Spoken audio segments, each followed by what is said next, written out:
So this project was, it's called a tripartite agreement between China, New Zealand and the Cook Islands. We had quite an outdated water system, so our pipes essentially needed replacing. They're pretty old, some are really old and some have asbestos in them. So I think it was an important thing to do. Some of the pipes were cracked, so they needed replacing. So it was a large infrastructure project, and it was a big deal because it was the first of its kind in terms of the partnership between China, New Zealand and the Cook Islands. And I think that the intention, we all want clean, safe water to drink, absolutely. It's just the finer points, and the devil is in the details. And we need to look critically at the project and make sure that it's meant to last 100 years. So this is literally something we will be handing on to our children and our grandchildren. That's not a hyperbole, that actually is what we are doing with setting out this project. And we want to make sure that we get clean, safe water, but so that it's appropriate for Rarotonga, that it's not just a copy and paste system from New Zealand or Australia, and that it suits the people of this island. There are two chemicals we're looking at. So in standard New Zealand water treatment systems, there is a chemical that they add called polyaluminum chloride, which is PACL. The job of that chemical is to remove the mud. Nobody wants to drink muddy water. We want our water to be clear. When it rains hard, mud does go into the water. And our solution to that, rather than use the PACL, would be to divert the water, so not collect it when it rains. It rains, it starts to run clear again within a couple of hours after the rain has stopped. So we've also got storage tanks now that have built. Some parts of this new intake infrastructure are amazing. We've got these massive big storage tanks that last us for 2 to 3 days. It very rarely rains across the whole island at once. We've got 10 intakes collecting water. So we can really utilize that and divert the water when it's muddy. An engineer has come through and reviewed it and said, with the way the system is currently built, that diversion is technically feasible, and the setup cost of diversion would be about 500K. That's 50K per intake, and that's similar to the costs they have budgeted for 6 to 12 months supply of chemicals.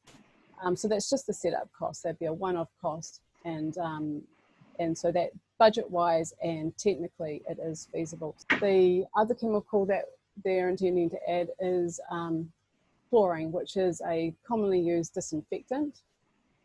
The other disinfectant that is used in water treatment, so that essentially the disinfectant is about killing any potential bugs in there. So there'll be like bacteria and things like that, and they if we're going to drink it, we'd like it to have that level of disinfection. So chlorine is one, and the other alternative is UV. So that also is quite effective. Rather than add chlorine at the intake, which is what they're intending to do, which would mean that all of our water is chlorinated, we only drink 1%.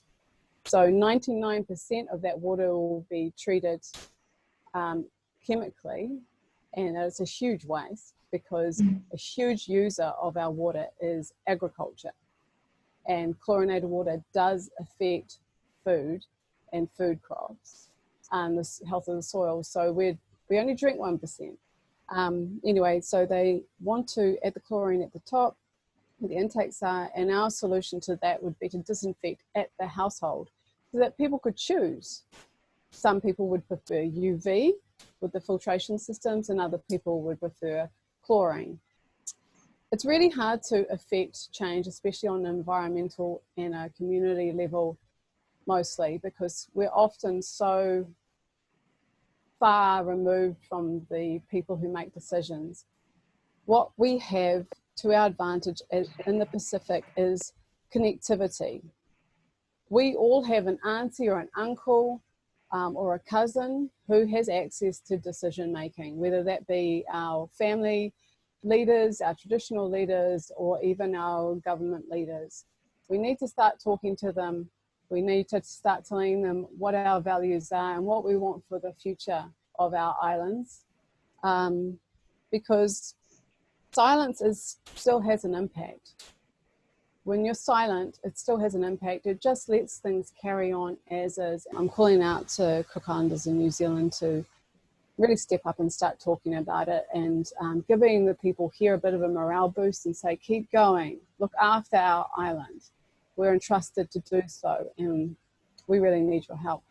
I think that our relationship with China has been compromised, and there is not a lot of faith in the Chinese work that has been done here. We've got a few examples of projects like that, like we have a sports stadium which needs repair.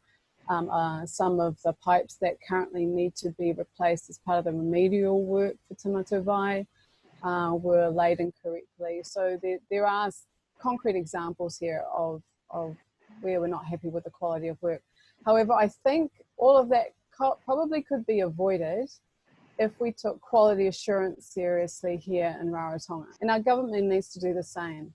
We need quality assurance. We need things to be reviewed and critiqued so that we can improve them.